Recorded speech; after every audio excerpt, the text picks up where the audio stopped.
ज्या प्राथमिक सुविधा आहेत जी करण्याची जबाबदारी गावाची प्रथम असते, त्याच्यानंतर त्याच्यासाठी ग्रामपंचायत हे एक बेसिक विभाग आहे आणि तो ग्रामपंचायत विभागाची जी जबाबदारी आहे म्हणजे प्राथमिक सुविधा त्या गावाला पुरविणं किंवा त्या विभागाला पुरविणं याच्यासाठी तो एक वेगळा पार्ट आहे.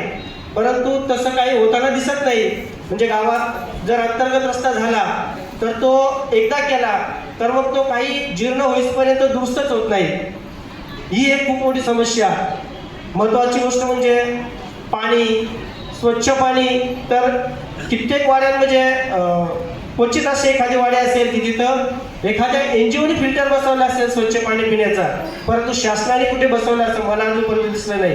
कारण मी वाड्यापाड्यांमध्ये फिरतो तेव्हा मलाही कुठं आतापर्यंत शासनाने म्हणजे आदिवासींना स्वच्छ पाणी, फिल्टर पाणी प्यायला दिलं पाहिजे असं कुठं दिसत नाही. ही एक समस्या आहे. त्याचप्रमाणे शिक्षणाची व्यवस्था म्हणजे शाळा असेल, मग शाळा आहे त्या शाळेत डिजिटल प्रोजेक्टर आहे पण त्या शाळेत लाईटच नाही. म्हणजे आपण एकीकडे डिजिटल म्हणतो आणि डिजिटलचा अर्थ सुद्धा तिथं लागत नाही अशी समस्या आहे. तर दुसरी गोष्ट म्हणजे आम्हाला मी त्याच्यात लिहिलं आहे की एका प्रकारचा आजही वर्ण भेदभाव केला जातो हा आपल्याला दिसतोय. तो सूक्ष्मपणे आहे परंतु तो दिसत नाही. परंतु तो होताना आपल्याला मात्र ह्या योजनांच्या माध्यमातून मी इथं मांडलेला आहे की बाजूला आपल्या आदिवासींनी कधी किंवा आपण कधी वर्णभेद केला नाही आणि तो करतही नाही. परंतु शासकीय योजनांच्या माध्यमातून वर्णभेद केल्याचा हा स्पष्ट दिसून येतोय. बाजूला जर एखादा पाडा असेल आणि त्याच्या बाजूला एखादं गाव असेल तर तिथे स्वच्छ पाण्याचे फिल्टर असतात.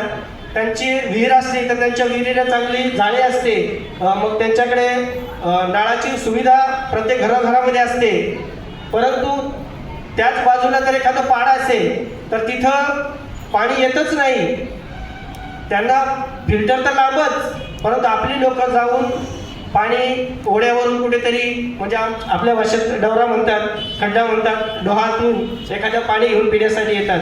म्हणजे ही गोष्ट आपल्याला आपल्यात भेदभाव केल्याची स्पष्टपणे दिसून येते. रस्ते असतील तर एखाद्या गावाकडे रस्ता सुसज्ज रस्ता असतो परंतु पाण्याकडे रस्ता असताना असेल तर तो किती दगड, किती माती आणि तो किती त्याच्या मोऱ्या किंवा त्याचं जाण्याकडे सांडपाण्याची व्यवस्था हे खचलेलंच असतं. तुम्ही कधी आताही जा कुठल्या वाडी पाड्यात जा की असं कोणतं वाडी आहे की पाडा आहे की तिथं लाईट, पाणी, रस्ता, शाळा या सुसज्ज आहेत असं एकही मला वाटतं असं रायगड जिल्ह्यात तर एक असं माझ्या निदर्शनास तर असं एकही पाडा नाही की वाडी नाही तिथं स्वच्छ पाण्याची व्यवस्था, शाळा, शिक्षक वेळेवर जातात का, तिथले विद्यार्थी. आता कुठे आम्ही म्हणजे बोलायला लागलो तेव्हापासून आम्हालाही म्हणजे काही अंशी आम्ही एखाद्या विषयावर अन्याय अत्याचार किंवा एखादं काम निकृष्ट दर्जाचं होत असेल तर तिथं आम्ही आवाज उठवला तर ते आम्हाला दाबण्याचा प्रयत्न होतो.